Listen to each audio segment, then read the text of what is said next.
If you're shooting in auto mode, you're at a severe disadvantage. When you're shooting in auto mode, it's designed to just take an average for your photo. It's going to average out your light and just try and figure out the best exposure for you. The problem with that is you're at the mercy of an algorithm designed to take average. You don't want average pictures. You don't want snapshots. You want to go out and get the pictures that you have in your mind. Those artistic pictures where you change the settings and get the specific look that you're looking for. So we're going to talk about that today. When I bought my first DSLR, probably 22 years ago, something like that, I didn't know anything about how to work with the exposure triangle. I didn't know anything about the settings. I picked it up, put it in auto mode, started taking pictures. And I was really upset with the pictures. They were blurry, grainy, dark. I just couldn't get good pictures. I put that camera on the shelf and I didn't touch it again for probably a good 15 years. I don't want you to make the same mistake. I don't want you to quit photography because you can't figure out why your camera's not taking good pictures. Let's get into that today. We're going to talk about the exposure triangle. I'm going to tell you all about the settings, how it works with your camera, show you examples of all the different things that you can adjust, and how to work on getting the picture the way you want it, the way you see it in your mind. So, yeah, let's set up the camera over here and we'll get going on some pictures. Okay, so I've got my camera set up here. I'm going to take a little picture of this little stream waterfall here. All right, so I've got my camera in automatic mode here, and we're just going to take a quick picture. I'm focusing just on the right where the fall is at. I've got it set to delay, 2-second delay, so I can get a good picture, and there's the picture. Now, I'm gonna put the picture up on the screen, but what I want you to notice here, when we look at this image, and I'm gonna just look at it, preview it here on the camera, while the waterfall is sharp, I'm looking at, for one, the focus, the foreground areas of the ice, they're not sharp. And then if you look at the water on the waterfall, it's very sharp, so it looks like it took a fast shutter speed and just kind of froze the motion, not perfectly, but really close. So now, you probably had a vision of smoothing out the water, making it that nice silky smooth look that you're looking for. So what you need to do there is you need to slow down your shutter speed. That's the first side of the exposure triangle, is your shutter speed. When you slow down your shutter speed, if you look at the exposure triangle, I'll throw a picture of the exposure triangle up right here.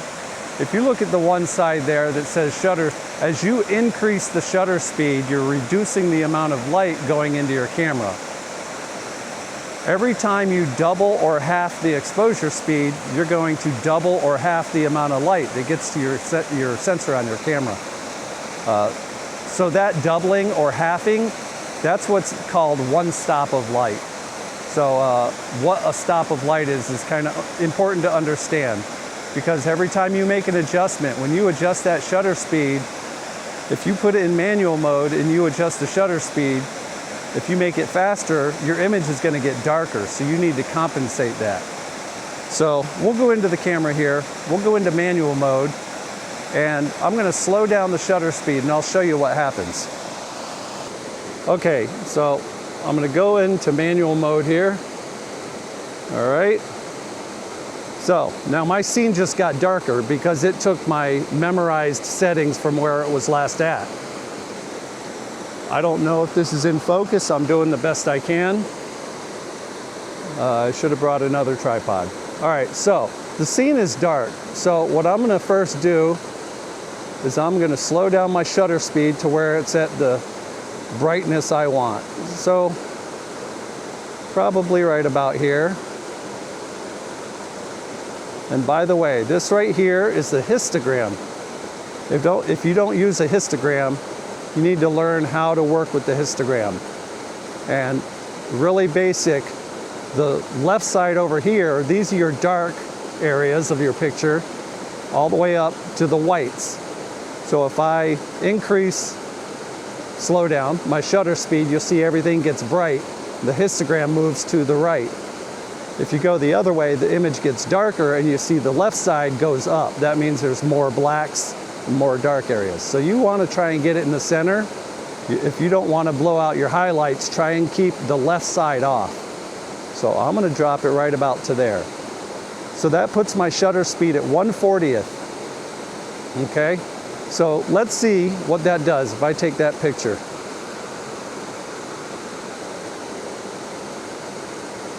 So right there, if I zoom in on the water, it's pretty close to where the camera had it before. All right, so let's say I wanted to slow it down. I want to really slow it down. Let's say 1/4 of a second. Now you can see it's way too bright. Everything's off to the right on the histogram.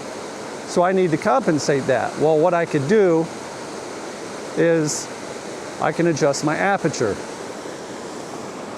So let's talk about aperture. Aperture is the opening inside your lens. So the bigger the opening in your lens, it lets in more light. That's a lower F number or a f-stop. And then if you close it down, it reduces the light that it gets to your sensor, and that's a higher number like f16, f22.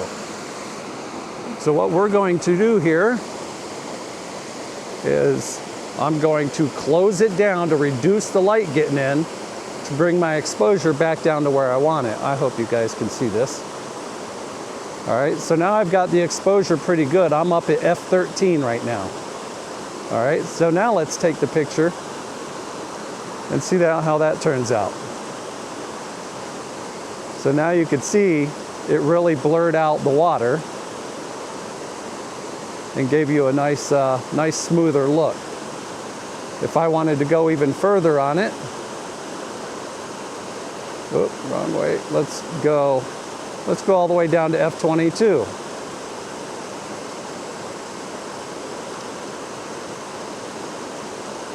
Right here, I'm at a full 1 second exposure. We'll take that image.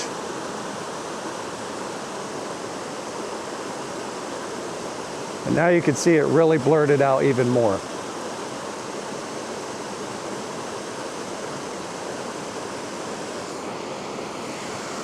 So I mentioned the aperture. That's the second triangle. You have your larger aperture, lets in more light. If you lower your aperture or a higher f-stop number, that's going to reduce the light. So those are two ways you can use your shutter speed and your aperture together to get the kind of look you want. All right? So the other part of this equation, the third leg of your exposure triangle, is your ISO. ISO is your it's your sensitivity, kind of. It's kind of, people debate if it's called sensitivity or whatnot, but it really, as you increase your ISO, your sensitivity or gain on your sensor goes up, it increases, so it kind of captures more light in a false way.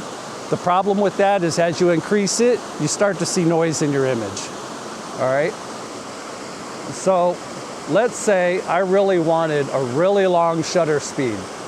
Well, I can't do that without using filters. So I'm gonna grab a filter, throw it on the front of my lens, and we're gonna take the same image with a much longer exposure, and you'll see it's way too dark, so I would have to use ISO to bump it up to get the exposure I want. All right, so I've got this lens here. I don't remember, I didn't pay attention to which filter it is, but it'll darken out my exposure. So you can see, let's take a look at the camera here. You can see how dark it is now. Now, like I said, I wanted to really make it a long exposure, maybe 4 seconds. So even at 4 seconds, it's still too dark. That's where the ISO comes in. And in fact, f22, I don't want it that high. So let's talk about that aperture again. If you go too high of an aperture, like above f12 or so, once you get up around f16, f22, you're going to start to get diffraction in your scene. And what that does, it softens out the sharp edges so your image doesn't come out as sharp as you want it to. So I would say at a max, don't go above like F11, F12. So let's reduce my f-stop down. So I'm going to bring it down to F11. Now here, actually I don't need to use ISO on this one because at 4 seconds it's still too bright. All right, so if I wanted to take my shutter speed a little bit faster, I could get a good exposure. 2.5 seconds at F11, ISO 100. So let's take that one.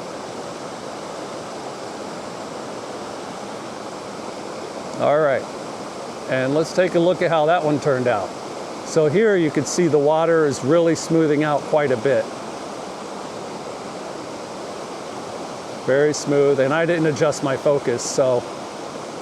And also the benefit to a higher aperture, and I didn't mention this yet, when you increase your aperture, just the physics of the way the white light works, it's going to increase your depth of field for your focus. So you can get better, it's easier to get sharp focus from front to back on your picture or on your image if you have a higher f-stop. So that's why the ice up front is sharper and it's sharp in the back as well. It's because it's a higher f-stop. So let's do this. I'm going to focus right here on that ice. I'm going to take the image again.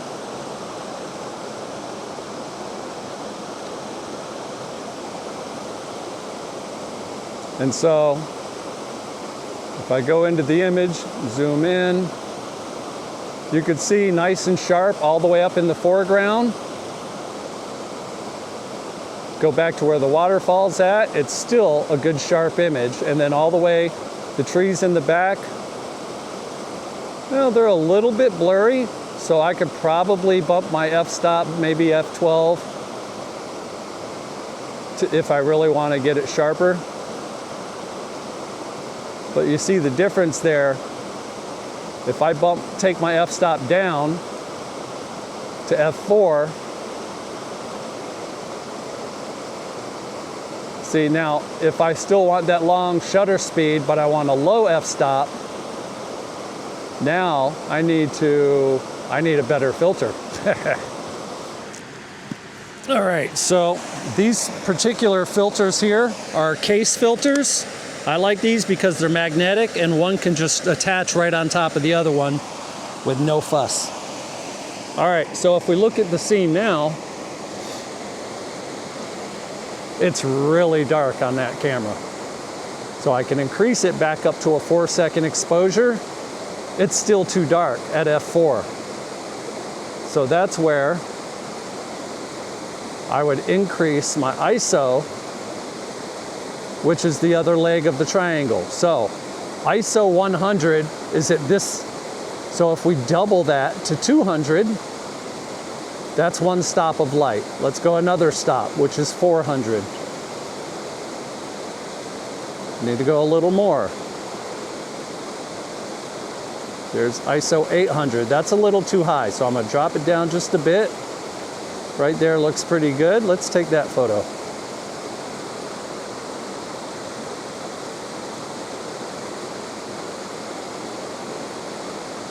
All right. So now if you look at this one, because we had a low f-stop, if you remember, I focused on the ice. So I'm expecting this back here is not going to be sharp, and I'm right. See how blurry that is? Back here by the falls and the trees in the background, it's blurry because it has a low f-stop number. My aperture was wide open. So let's redo this image. I'm going to focus on the waterfall right there. We're going to take that again.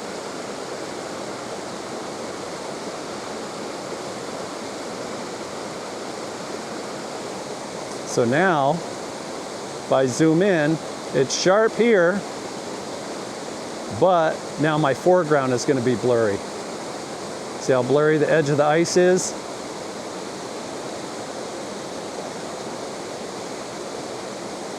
So, playing with those three settings is going to allow you to get different effects on your image. Now, we were only shooting at ISO 640, so you probably won't see much noise in your image at ISO 640. You don't want to be scared to raise it some. You want to try and shoot it as low as possible. But if you have to raise it to get the exposure you need, it's okay. Today's modern cameras, you can usually shoot 1600, sometimes 3200, depending on your scene, without getting too much noise.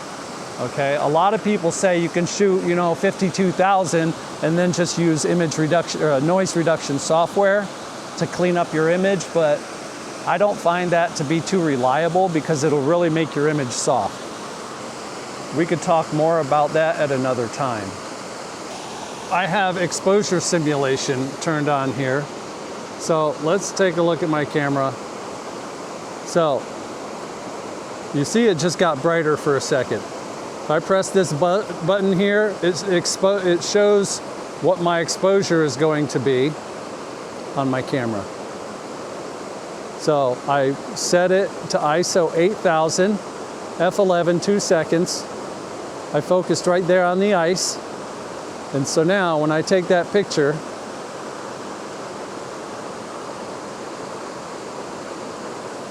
and I play it back, now we've got the exposure I wanted. And if I zoom in, that's where I focused, nice and sharp, so it's sharp up front. If I go back to the waterfall, I've got that nice long 2-second exposure,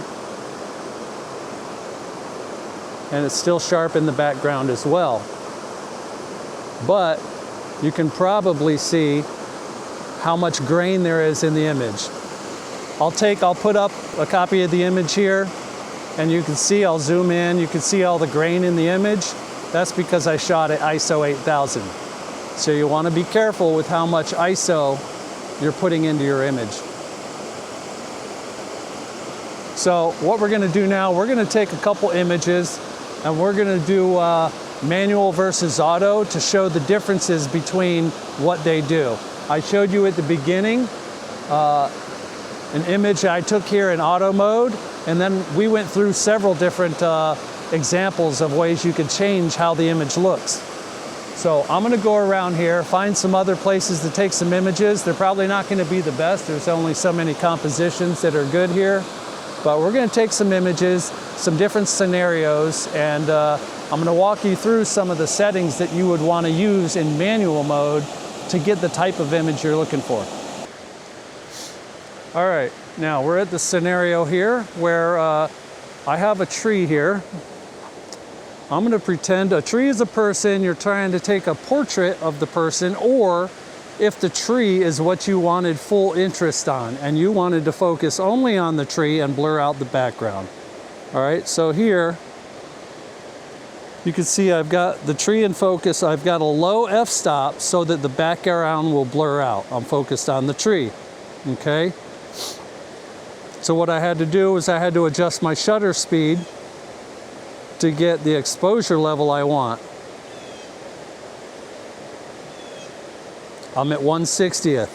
If you needed a faster shutter speed, like say 1/400th, then, and I still needed to keep the same aperture, I would then increase my ISO to get the exposure where I want it. And then you could take the picture. Okay? So we got the picture we wanted, got the tree in focus, background blurred out. Now, compare that if we were to go to auto mode. We set it to auto. Here it's kind of doing the same thing, but it's doing an auto exposure. Now, there are ways around that. There are settings you can do exposure compensation. We're not going to get into that today. So here you can see this one. It turned out pretty close to the other one, but it rose your aperture up to 2.8. My other one, I had it at, where was it? 1.8. Okay, So it didn't give me quite what I wanted. That's why manual mode is important. It also adjusted the color of the image. It made it warmer. All right, next scenario. What we've got here, I'm not saying this is a good image or a good composition, but just for the sake of argument, if you liked the way that root system stuck out and the water flowing underneath with the ice and snow around it, and you wanted to catch that image, and let's say what you envision is sharp front to back, and you wanted to freeze the water. All right, so that's what we're going to do, but let's, we are in auto mode. We're just gonna set our focus on the roots, and we're gonna take the image. Let's see what we got. Okay, there's the roots. How's that water look? Little blurry. The bottom there looks a little out of focus, but not too bad. We're at about a 22 millimeter. Actually, I didn't adjust that any. I wonder if I want to adjust. Let's see. Yeah, let's go right about here. Let's do it again. Let's set our focus on the root. Take the picture. All right. So we've got our roots in focus. What about the foreground? Foreground is quite blurry up in here, and the water, there's quite a bit of motion there, and probably a little bit out of focus in the background. So let's do it manually. So let's switch to manual mode. All right, we're gonna start with a wide aperture. Let me see, I'm at 18 millimeter probably, so f8 will probably be good. I do need a fast shutter speed, so we're gonna bump it. We're gonna try 1/500th of a second. That means I need some ISO to compensate. So we bump up the ISO. We're gonna go right about here. Set our focus. Take that image. Now let's see how it turned out. All right, root system is sharp. The water, that's pretty frozen. I could go a little bit of faster shutter speed. Foreground looks pretty sharp, so looks like I accomplished what I wanted with that image.